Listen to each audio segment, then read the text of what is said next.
Hello, everyone. Welcome to another episode of The Good, Bad, and Ugly of Business. I'm your host, Katrin Becker. In this podcast, we love to say that, you know what?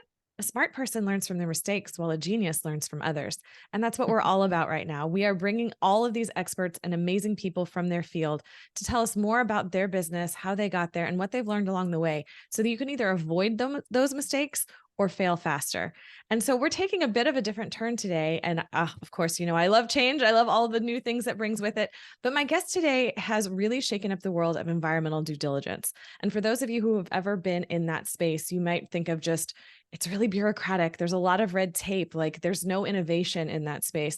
But my guest today, Robin Laine, has spinning that on its head. She is the CEO and founder of a company called Transect that is serving the entire US. So if you are a real estate investor, you definitely want to catch out this episode, but it's good learnings that can be applied to any type of business. Robin, welcome to the show. Hey, thanks for having me. Happy to be here. Okay, so most of the listeners know, for the first ones that are first time here, I spent 20 years in the environmental compliance and regulation space. So this is something that I'm very familiar with, and I love what we chatted about in the pre-interview of kind of what you're doing. But can you please give the listeners a little bit of history as to what Transect does and what led you to form this company? Yeah, absolutely. So like you, my background is in environmental consulting. I did it for about 15 years. And while I was in that space, I, as you mentioned, saw a lot of the inefficiencies and kind of inefficiencies of this legacy model that's very based on billable hours. It's very based on report prep and kind of repetitive research and all of this, that I felt like there had to be a better way to bring our industry into the current age with technology. And so I started Transect to try to balance the conservation of the natural world with the needs of the built world with our clients by automating environmental due diligence processes. So we work a lot with land developers. Those are our main customers. Right now, we're focused on accelerating the energy transition. So most of our customers are in the renewable energy space, so solar, wind, and battery storage projects. But our platform is actually industry agnostic, and we do have traditional energy, real estate, consultants, government users in there as well. So going back to why we're here to solve this problem, one of the biggest bottlenecks in land development is environmental permitting. It's why consultants exist, is to help land developers get through those problems. Environmental permitting and environmental policy is a really good thing, and our developer customers generally agree with that and respect that. But they're also trying to meet development goals or energy transition goals, that many of goals have been set by the government or by state agencies and things like that. But those same governments and state agencies have so much red tape around development and around getting through environmental permitting that it's very unlikely that we can meet our energy transition goals, and it's very unlikely that, or it's very hard to meet development timelines and development budgets with the traditional model of environmental consulting. It's again kind of back to consulting. It's very they're wonderful people. Like I said, I used to be one. You used to be one. Yep. But their processes are slow and expensive and based on billable hours and lots of repetitive hands-on research and report prep. So we really decided to speed up that permitting process with Transect. So we are automating the environmental due diligence process. That is, and for those who don't know what environmental due diligence means, that's that process that developers go through to find, assess, and select the right piece of property to build on, because choosing that right piece of land that has minimal kind of regulatory red flags, or at least manageable orange flags, can really be the difference between a couple of months of permitting and years of permitting, or between meeting the project budget versus kind of millions of dollars wasted. So we're helping developers make their land decisions in just a couple of minutes, as opposed to the 3 to 5 weeks or so that I was doing it in my legacy consulting methods, and and for the speed is what most of our customers love, but of course, with technology, we're doing it for a fraction of the cost as well. I mean, that's fantastic because, in real estate, location, location, location, like it's Hmm. something we all know about, but are they considering this piece of it when they're thinking of location as well? And, Yeah. you don't know what you don't know. And especially for someone who's new into it or going into a different state, there's a lot of differences that can have implications on their decision making process. So it's Yeah. wonderful that you have that available to them. And how long have you guys been in business? Let's see. I left my job, my previous position. I was national program manager for a big environmental consulting firm doing natural resources work, running a natural resources team. I left that position in, I think, January of 2017, but Transect here, we were in research and development for 2 years. So we really didn't go to market until 2019. Okay. And so you've had, some time. And how has that process been in just developing the company and how you're, marketing and reach out and what that sort of has looked like and evolved over the last 4 years? Well, when I mentioned that we're industry agnostic, I'd say from kind of a go-to-market perspective, I started my understanding of who uses our tool and who the optimal user of our tool is has changed over time, and it is still changing. So when I created Transect, I was coming out of the consulting world, and I knew and still believe that Transect, as it is right now, is a great tool for consultants to use, especially in like the bid process and the scoping process. And I won't get into too much of the nuance that you, Katrin, and I know about, but that may be too nuanced for the group here. But there's a lot of reasons why a consulting shop might want to put their knowledge base into a platform like Transect, so that when they maybe have a specialist leave or retire, they're actually retaining that knowledge because it's held in a knowledge base like Transect. But then we realized that consultants weren't ready for that transition yet. They do like their billable hours, right? Wonderful people, but they have a business model, and I get that. And so we transitioned to targeting the end user, which is actually the land developer. And so we are industry agnostic. I had come out of traditional energy, so I had several midstream clients and things like that started using Transect, midstream real estate. And then COVID hit, and those were harder. Those industries were hit harder at the time, Sure. and we were coming right into the energy transition. And so we started targeting renewable energy developers, that is big solar farms, wind farms, battery storage, things like that. And those, because we were a growing startup, we kind of had to focus on one industry. And so we have been focusing on renewables. It's still a massive industry. We have new companies coming online on a regular basis that are trying to help build this energy transition. But we do have users in real estate, government,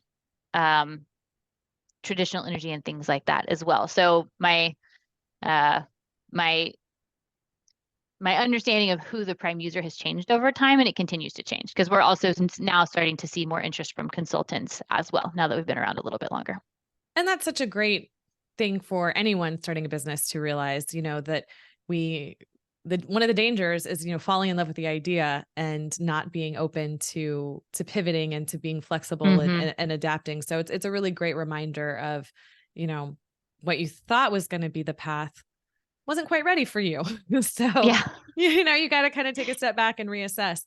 But I want to go back into talking about the renewables. So over the summer, I took a road trip with my family to Colorado. So we have to drive through the whole of Texas because I'm in Hmm. the Houston area. And there's wide, wide, wide swaths of land that have the wind power Hmm. usage for their land. So most people have no idea like how that process even works, what that looks like. Um, can you talk a little bit about that just, to help raise awareness and education for the, layperson? Yeah. Are you about like how the permitting process works? Can you clarify which part of the process you think your folks would be interested in? Sure. I think just the land like procurement piece. I mean, how much land does it take for what is generated? Because it's such a bigger footprint than if we're talking about more traditional energy generation. Yeah, yeah. So it's definitely it's kind of known in the industry at this point in time in the renewables industry space that a lot of the easy developable areas are already taken. So when you're driving through West Texas, you're probably driving through a lot of relict or traditional um, oil and gas well sites and things like that. West Texas is also ecologically diverse and amazing, but there's like less regulatory burden out there, especially because there's very few water resources and things like that. And so it really is a challenge at this point in time for renewable energy developers to find a site to build on, because like I said, all the easy sites have already been taken. We've been doing this long enough that those are already developed. And so each developer has their own secret sauce on what they are looking for in a piece of property and what they're willing to build on. And this is true not just in the renewable energy space, but in any development space, is what is the internal risk that a developer is looking to take? Are they okay building around floodplains and wetlands and endangered species because they understand those processes, those permitting processes, and they understand what it takes to avoid or permit those things? Or are they looking for like a completely kind of green, when I say green, like easy piece of property to build on? But they're also balancing that with where does that piece of property sit in relation to existing infrastructure. So you can build a wind farm on the perfect piece of property in the middle of nowhere, but if there's no transmission infrastructure to get the energy from that wind farm to into town, then that's a pretty useless piece of property. Right. And so it's not just about what's on the site. They're looking, solar is always looking for sites that are relatively flat, or if they do have slopes, that they have the right slope that's facing the sunshine. Um, Wind farms are typically looking for areas, huge pieces of property. Solar can be built on smaller pieces of property. Wind is looking for much, much, much bigger pieces of property. And they're also considering migratory flyways and landowner shed type issues and things like that, kind of how the community feels about it. Community sentiment is a big topic in renewable energy because we have all this new infrastructure coming into communities that hasn't been there before. So yes, they're looking on site, but they're also considering where they're building and how they can get their energy to market, and what the existing infrastructure is. So that's a massive challenge that our nation has, is we can build all of the generation sites that we want. There are permitting roadblocks with that, obviously, that we've been talking about. Yeah. But transmission is quite difficult because it often crosses state boundaries. So then you have interstate regulatory issues going on, and it crosses so many more landowners. So you get a lot of landowner concerns going on. And so we really have a challenge in this country, not just to create the generation and put up new solar and wind farms, but also how do we get it to market? We need those transmission lines as well. So the proximity of a potential wind farm or solar turbine to existing infrastructure is just as important as kind of what's on site. And those are all things that Transect helps our customers understand.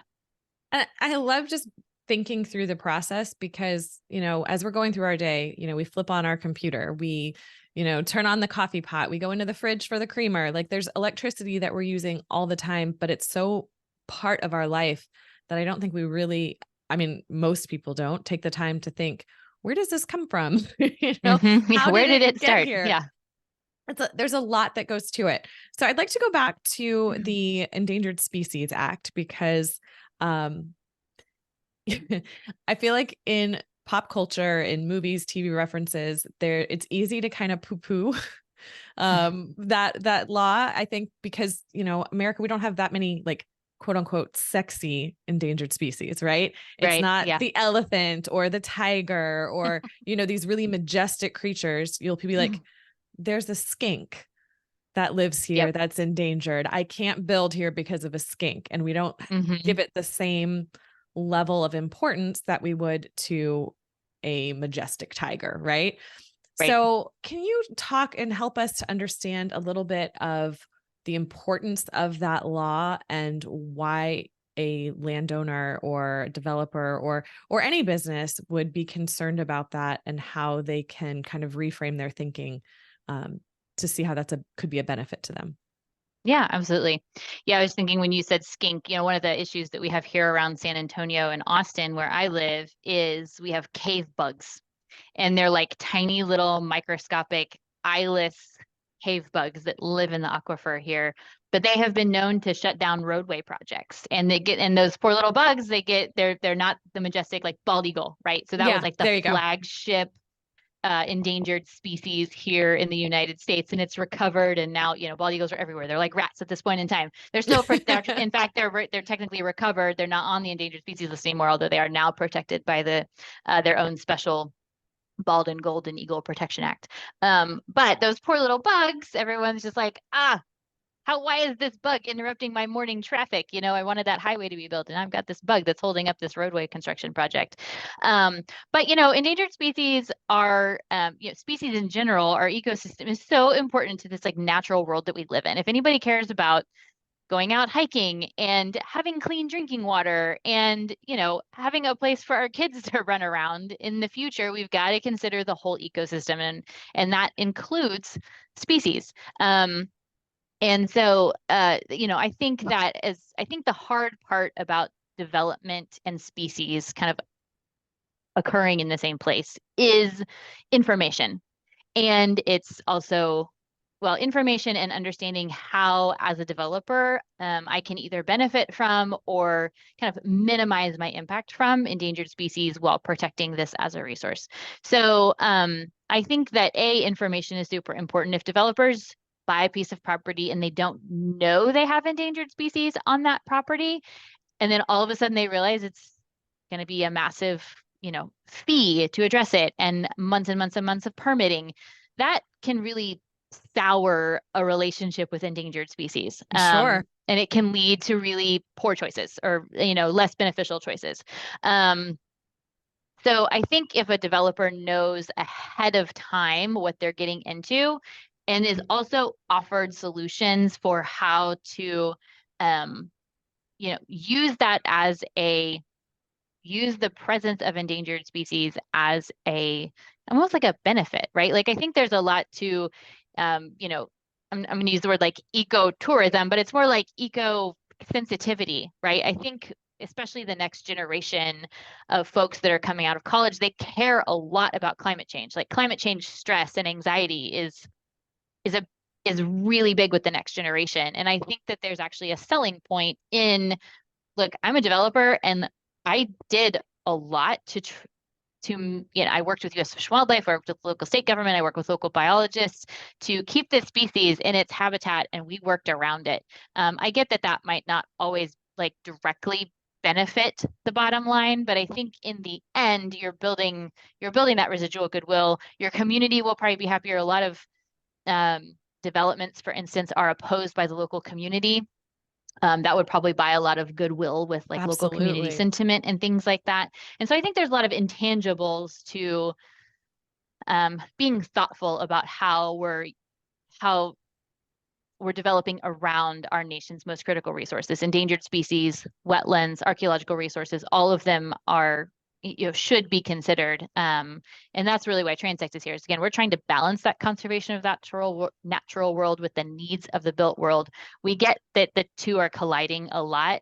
And I think having open, transparent communication and information sharing between all the different stakeholders is the key to making sure that we find that balance. And that's so true in so many things. I do a lot of work on communication styles, and the ones that tend to have the most friction are generally the ones where that strength is the other one's weakness. And really there's such a powerful opportunity for strengthening one another and being better. So I think it kind of relates a little bit in my mind to that you really need one another, and having it sooner in the conversation instead of being something like, oh my God, I dread having to deal with environmental stuff. Like it would be so Right. much better if I just, plow ahead until they make me stop. But Yeah. you're just making your life harder. And I think Mm-hmm. about, I grew up in an area of Houston called the Woodlands, where the Mitchell family that developed it, they were very intentional about not clear cutting for development. that when they took the piece of property that the home was going to be built on, that they only took out the trees that they needed. Because you think about other subdivisions where they clear cut everything and then they have to pay to bring in trees. New sad trees. Yeah. These sad trees. Exactly. I mean, I lived in a neighborhood and I think we were doing some landscaping and we needed to move one of the bushes, and we had lived there over a year at this point. And when we dug out the bush, its root ball was still exactly pot shaped. Oh no. Yeah. Right? Like it hadn't grown at all during that process. And so it's just a lot. And then it takes more water to reestablish these things. So, I mean, there's a lot of unintended consequences when there's other people out there that it's showing you that it can be done if you just take a little bit of time at the forefront to and I plan think through. Yeah. And in that scenario, I would assume, I don't know much about the woodlands, but I've been through it a few times, that those well-established trees, those properties with those well-established trees, you get a premium on the property values for those kinds of places because people love trees. People don't love want trees. a clear-cut piece of property with just a house in the middle of it. Well, and there's so many other things that you don't even realize. I know, like I live out in the woods now, not the woodlands, but just the woods. And when we were planning our property and really, conscientious about what trees were there, there's been some trees that since we've lived here, we've had to cut down, and not realizing the effect that those pine trees had on keeping my house cool. Yeah, absolutely. You cut them down over you cut them down in the winter. And then all of a sudden it's like, man, the AC is struggling way more to keep up this year than it was last year. So it's those kind of unintended consequences as well that you don't notice what it's doing until it's gone, and then it's too late. Yeah, great example. Soil erosion, like especially for construction practices, disturbing the ground by yanking up all the trees. I mean, trees and grass and all of that is so great at preventing soil erosion from running into our streams or just running off site and making unstable soils for places to build.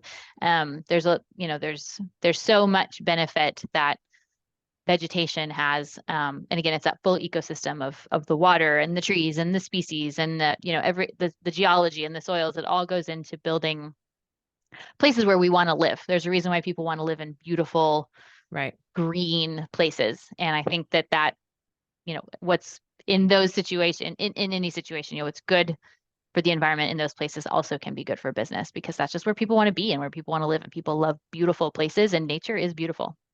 I mean, it's not to, dump on West Texas. And you were so good at the beginning being like, there's just not a lot of resources there. I mean, anyone who's drove through it, like there's just not a lot there. And guess what? There's not a lot of people either. That's right. Yeah. So yeah, still some interesting things out there. Like we just had the dune sagebrush lizard just got relisted out in West Texas. And so definitely some important resources out there for industry out there to consider. But yeah, when you drive through it, it definitely is, it's not as, I would probably want to live in the woods where you live before I would want to live in West Texas, right?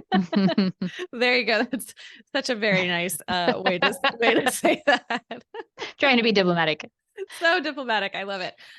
Okay. So I feel like that's enough information for at least someone who hasn't really thought about the environmental, or only thought of it as a cost to their balance sheet, as a different way to kind of think about this. But shifting gears, I want to talk about more of what you went through mentally in leaving a career that you'd done for 15 years, very well established, very safe, right? And having a steady paycheck, to moving into starting your own company, because it's a completely different skill set. Even though you expert knowledge and have all of that, I know for me, no one taught me about business. I had to go figure that out for myself. So can you share a little bit about that journey, and what it was for you, and kind of what you learned through that process? Yeah, this is a great question. Yeah, I look back on myself in, 2016 when I decided this was a good idea. And I sometimes feel like I was a crazy person. Like starting your own business is a really, really, really hard. But honestly, it was one of the best things I ever could have done, because it has been such a personal growth challenge for me. And I have just learned so much about myself, and I've overcome so many misconceptions I had about my own limitations that I'm a completely different person now than I think I would have been if I had stayed in the traditional consulting space. Two doors, and neither one of them are wrong, but this is the one that I took, and I'm glad that I did.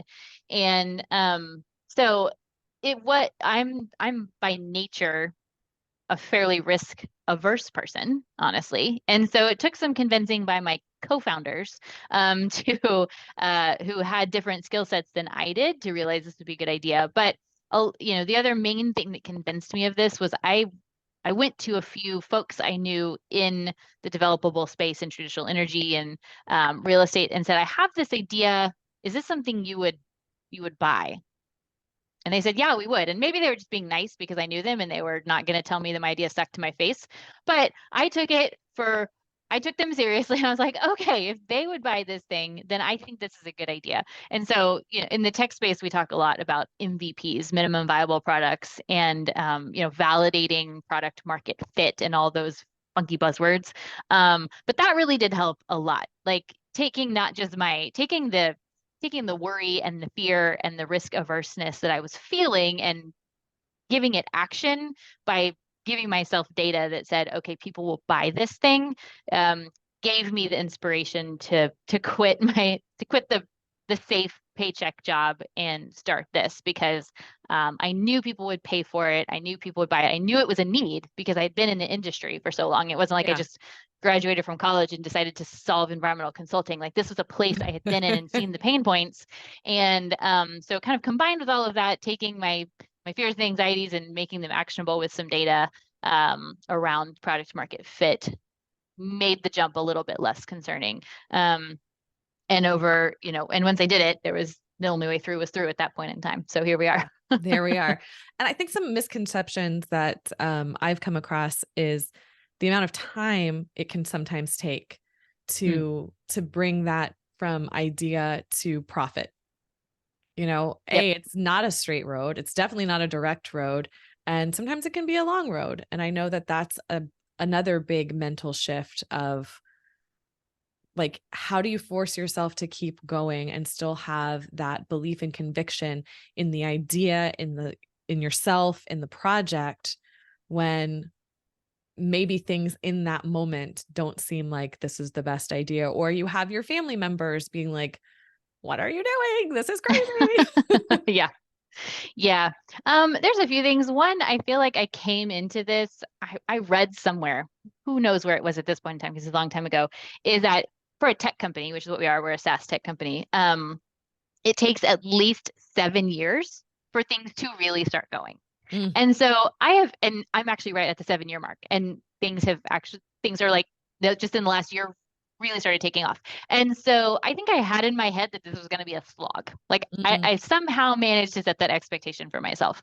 But in the meantime, when I wanted to just go back to bed for a week and not do this anymore because this was hard, my favorite thing to do is to go talk to my customers.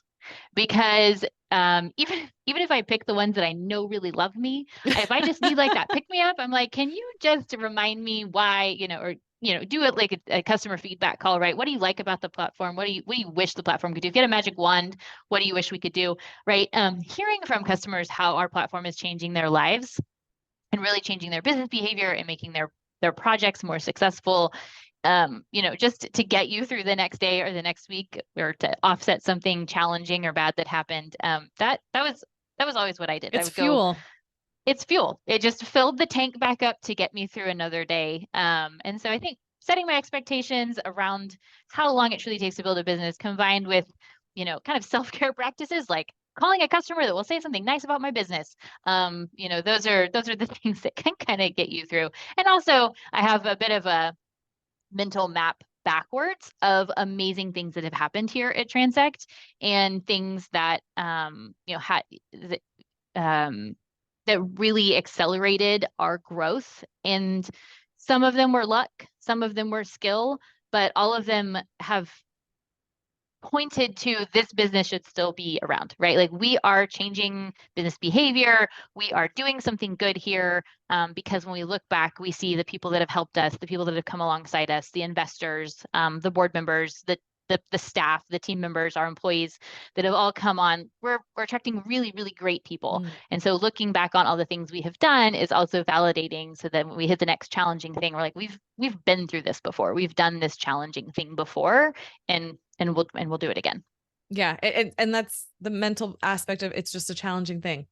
Like Mm-hmm. it's not the end. It's not a problem necessarily, but it's just the next thing that we have to go through. And it's just a bit trickier than the last thing we went through.